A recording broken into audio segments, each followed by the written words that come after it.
Hello everyone, in this video we will look at how we can create a real-time voting app with the help of WebSocket, basically socket.io, and of course we will use Express as our server because we need our server to be always online so that the votes get updated in an instant. So before we move further, let's first look at this diagram which I have prepared where I'm going to show you the difference between an HTTP server and a WebSocket. So to start off with, HTTP is a stateless protocol, meaning each request from a client to the server is independent and it is unrelated to any of the previous requests, okay? And each request that has been made from the client to the server is made in a new connection. And once the response is provided by the server, the connection is going to be closed. Basically, HTTP follows a request response model where the client sends a request and the server responds to that particular request. And on the other side, WebSocket is a protocol which is providing us bi-directional communication. It is designed to be implemented in web browser and web servers to provide real-time communication. And what do I mean by bidirectional? It means that both the client and the server can send messages to each other independently at any time. This is not the case in HTTP, okay? Client sends the request, server sends the response back to the client. As you can see over here in this diagram. Client is sending the request to the server. Once the request has been received by server, the response is sent to the client by server. This is not bidirectional. But here in this diagram, you can see that this client is sending an HTTP handshake to the server.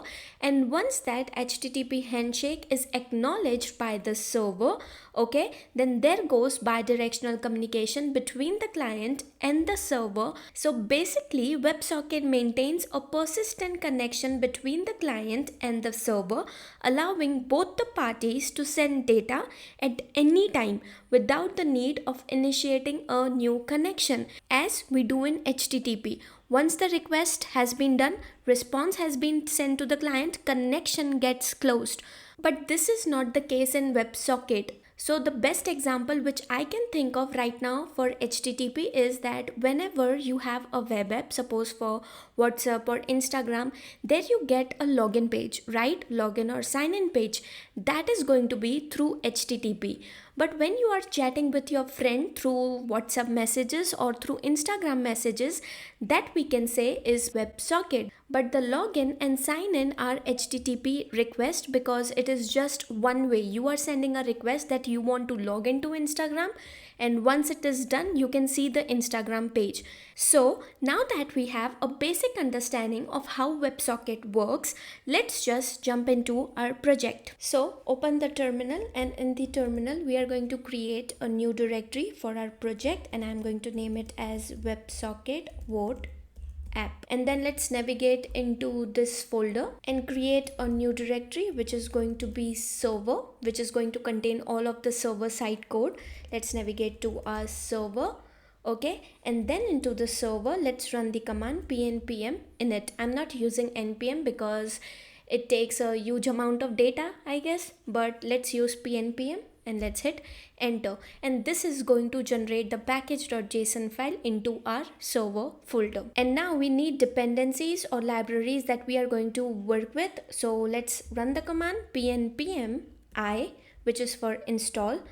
Course, we need express, and that's all we need. pnpm I, course, express, and then let's run nodemon. These are all of the dependencies that we need, and you will see that it works fast. And here we are done with it, okay? So now that we are done over here by creating the server folder, let's first open this folder into VS Code. And here we have our project ready into the VS Code, and when you open this you will see that we have node modules and we have package.json file, and there we will have course, express, and nodemon. Last thing that we need to do is we need to create an index.js file. So let's do this. This is just the only file that we are going to need for this server folder. Now that this is done, we are going to create a client side of our application. But before that, we have one change to do is we have to add a script over here that is going to be start, so that it can start the server using the nodemon. Okay, and let's save. So we are going to create the client side using React, Tailwind, and we will use Vite and PNPM. So to make the process simple, what I will suggest is let's head to this website. We are going to run all of these commands. We are not just going to go on and type these commands. So let's make the process simple. So in the VS Code, let's open the terminal and close this for now so that you can see what's going on over here. We are going to use PNPM create. I'm just going to type this command because I'm using PNPM. Then we will have Vite at latest, give us the latest, and then we are going to have client, the name of our folder, dash dash, and again dash, then we will have template, which is going to be React, and then let's hit enter. I think it is going to ask us for framework. Yes, it does. So let's hit React, and then we will go with JavaScript, and there we are done. Let's navigate into this folder, which is cd client, because that's the folder. And now that we are over here, let's grab this commands and paste it down over here, and let's hit enter and let it do its work. And now instead of npm, I should have done pnpm over here, but yeah. And then we have to do these changes. We have to configure our tailwind.config.js file. So let's grab this, open this, go into the client. There we will have this tailwind.config.js file. Let's close the terminal and select all of this code by Control A, and then paste the code that we copied from here. Yeah, and let's save this. The next thing we have to do is we have to go into the index.css file. So let's grab this, go into the source folder, and then into index.cs file, grab all of these code, replace it, and place this code which we grabbed from here, and let's save this file also. And now to finish off with our initialization, open the terminal, let's clear this, and here run the command pnpm I socket.io dash client flowbyte dash react, because these are all of the dependencies, libraries that we will need. So let's hit enter. Okay, so there we are done with this also. Let's just close this terminal, close all of the files, and open this sidebar, and then go into the server, open this index.js file, and let's start off by writing our code for our server, and let's maximize this. Okay, so this index.js file will be used with the client side, that is React in our case, and this is going to connect through socket.io and will allow user to vote on poll. So this will keep the track of the votes, and it is going to update all the connected clients in real time whenever a vote is casted. So in this file, we start off by importing necessary modules, that is cores, which we use for handling cross-origin resource sharing. And then we also have Express to make our server, and socket.io for real-time communication. Then we create an Express application and also apply the course middleware to it so that it can allow requests from the local host 5173, which is basically our client, and it is the default Vite app port. Next, we will create an HTTP server with the Express application, and we do the same thing for creating a new socket.io server with the HTTP server, and its method are get and post. And down over here, we tell the socket.io server to use a middleware function, which is add user, to add the user to the socket data if a user token is provided. And then we will have this function add user, which is taking two parameters, that is socket and next, and we are trying to bring in the user, which is going to come from the socket handshake. This handshake data is sent from the client when it first connects to the server. And if we do find a user token, we are just going to proceed, and if we don't find a user token, we will just skip to the call to next. So basically over here, what does this mean is that if there was a user token, we then add it to the socket's data, and if the data is already in the socket, we just preserve. We are just preserving the data if it is already present. And then this next function is going to call in the next middleware. Now the next thing that we are going to do is we are going to define a poll object with a question, vote for one of the best leader or just replace it with whatever caution you want and the options. And then we are going to have several options for the leaders. So whatever you want, you can just replace it with that. Then we set up an event listener for connection, update state, vote and disconnect events here in this socket.io server. On connection, we just log the connected user, and on the updated state, we are going to ask this socket server to send us the current state of the poll to the client. And then we are calling the vote event. What we do is we update the votes for the selected option and show the updated poll to all the clients. So this function will be called with the option ID that the client voted for, and this loop over each option in the poll that we have. For each option, it is going to remove the current user vote if it exists. This is going to ensure that a user can only vote for one option at a time. And then we declare a variable option. This is going to find the option that the user voted for by its ID, and if no option with the given ID is found, this function is going to return early. This would happen if the client sends an invalid option ID. And then we are going to add user to the option votes list. And finally, with the help of io.emit, we will send the updated poll to all the connected clients, which will allow all the clients to see the updated vote counts in real time. This is basically going to update the UI in real time with new vote counts for the option. And once the user has disconnected, we are going to just console log that the user is disconnected. And then we ask our server to start on the port 8000, and we console log the message listening on port 8000. Okay. And that is all that we need for this index.js file. And with this, we are done with the server. And the last thing that we need to do is we need to bring in this socket.io library. So open the terminal, and then let's navigate into our server folder, and here run the command pnpmi socket.io. Where is this? Oh god. And then let's hit enter, and you can see that how fast it is, right? So let's close this terminal, open the package.json file, and there we should have this socket.io. Perfect. So now we are finally done with the server. Let's close this and open this client folder. So for the client side, we are going to start off by creating a React component file that is going to define the two components that we need, navbar and layout.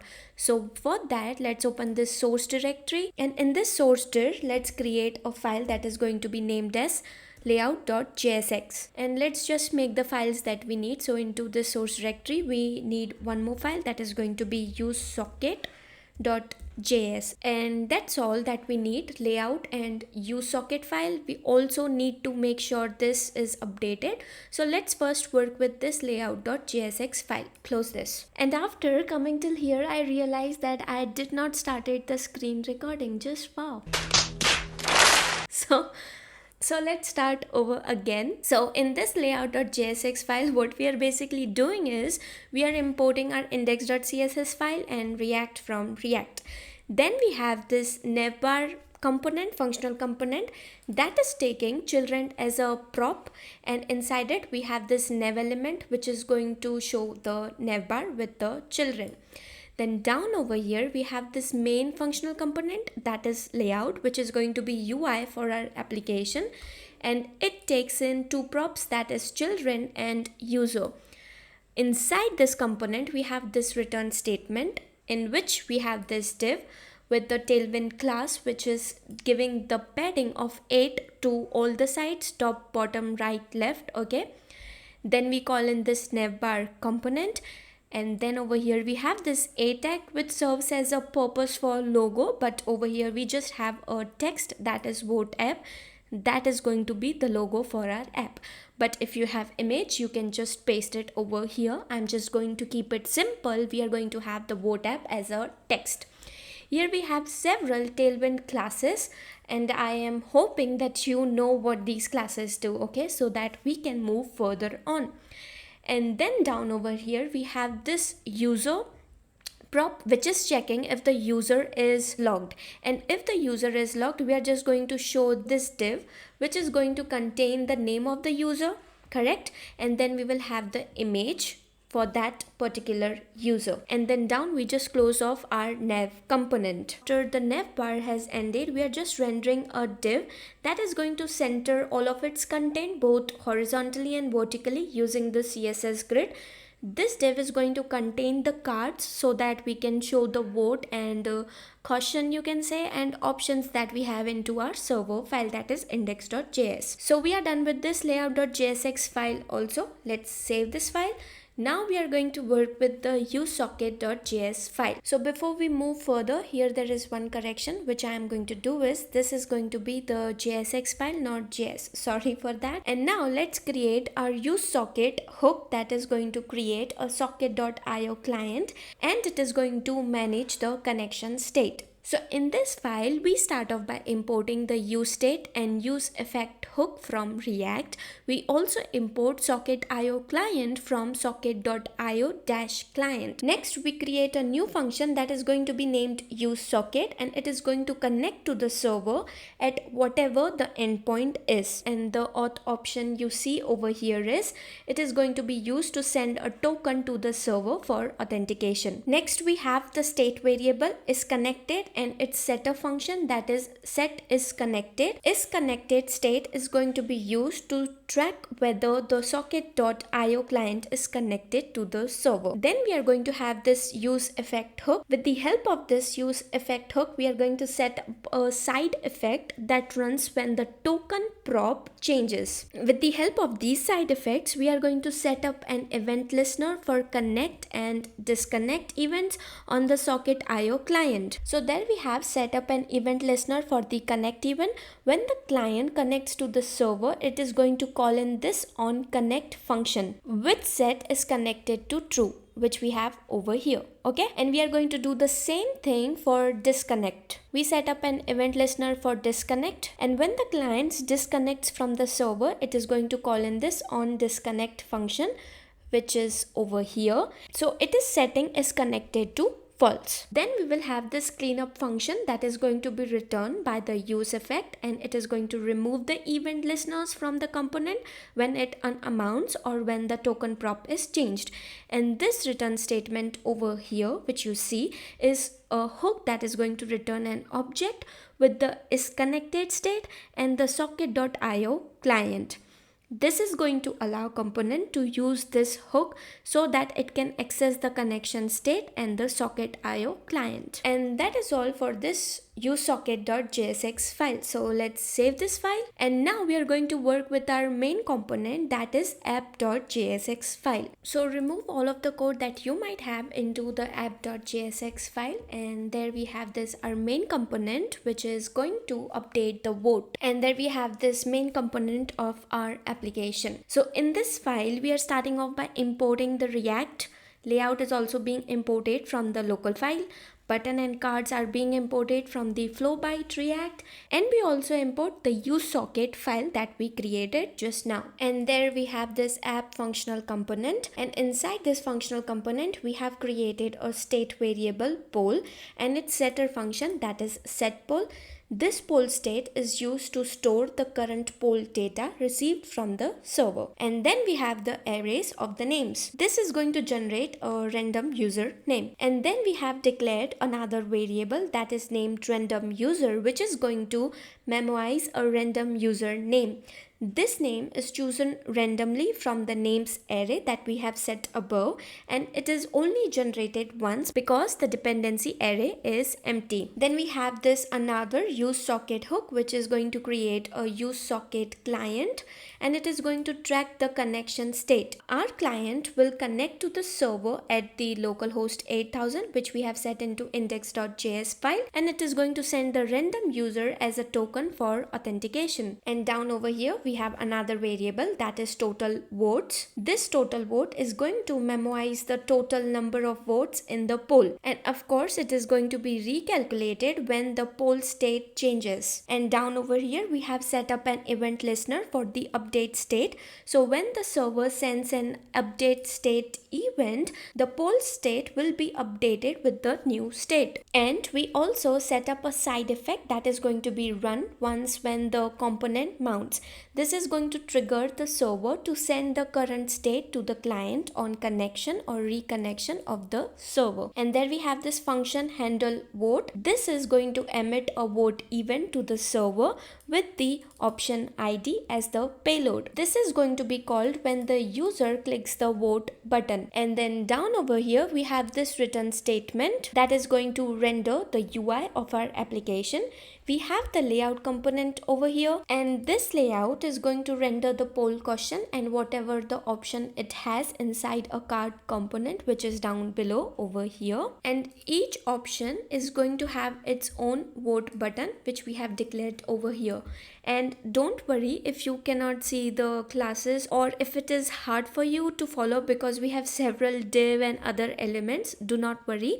The GitHub link for this repo is provided into the description, so you can follow along with me by looking at that repository which I have provided. Okay, and as I was saying that each option has this vote button, and this vote button is going to call this handle vote function, and once the user has voted, we are just going to show this voted button. And we also have another div over here which is going to display the list of votes for a particular option in a poll. Each vote is going to be represented by a green dot. You can say it is going to be circular green color dot and then the name of the voter. And then we will have another button kind of a thing which is going to show that how many votes a particular person has received by the number of total votes that have been counted. Okay, and at last we are going to show the progress bar that is going to fill a percentage of its parent container equal to the percentage of vote that option has received. And don't worry about this, this is just a ternary operator that is going to check if there are any votes,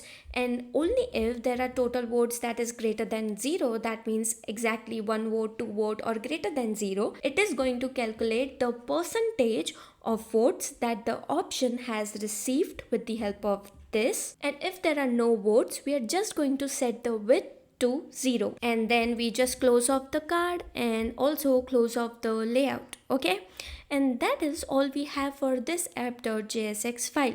Once again, if you have missed anything over here, do not worry, the repository for this is also given in the description. Now we are done with both the client and server. Okay, so let's close this file and let's open the terminal, and here we are into this server directory. So for server we are going to run npm start or npm start, whatever your command is, and thank god we do not have any error, and the server has started on port 8000.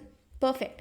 Let's open another terminal and then let's navigate into the client folder just like this, and then for this we are going to run the command pnpm run dev. Okay, I have written npm, so let's have pnpm run dev, and then let's hit enter. Let's move on to the localhost 5173. We cannot see that text over here.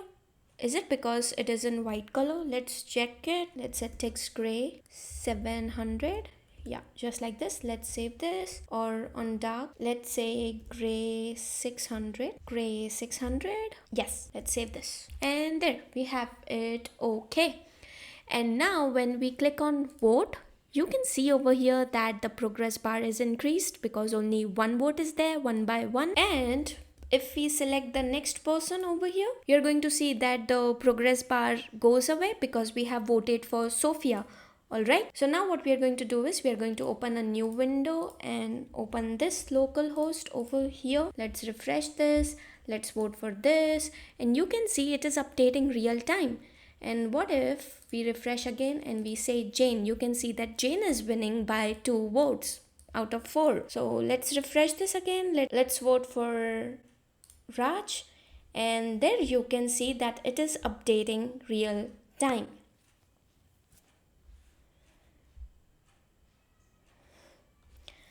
So this is all for this video, but one thing that I want to tell you over here is that whenever we are refreshing, you can see the user is changing, right? And the votes will also change. So we don't want this to happen. So what we can do is we can implement authentication with the help of JWTs. Why basically we are saying that is because we want one person to vote one time, and it's not like they are refreshing and they will vote for another time. No. that should not happen. So basically, for this, we are going to implement authentication with the help of JWTs. So that is up to you. And then you can use this application with your friends for deciding whatever you want to decide, like what you want to eat, where you want to go, some kinds of thing like that. Okay. But for this video, that is it. And I hope you enjoyed this video and learned something new with me. So if you want to read about its documentation, it is provided on few.dev. The link is in the description. Also, if you have any doubts, please drop a comment below, or you can join the Discord server. The link for that is also given into the description. Okay, and yes, do not forget to implement JWTs for this application. Okay, so I'll see you in the next one. Till then, bye bye and take care.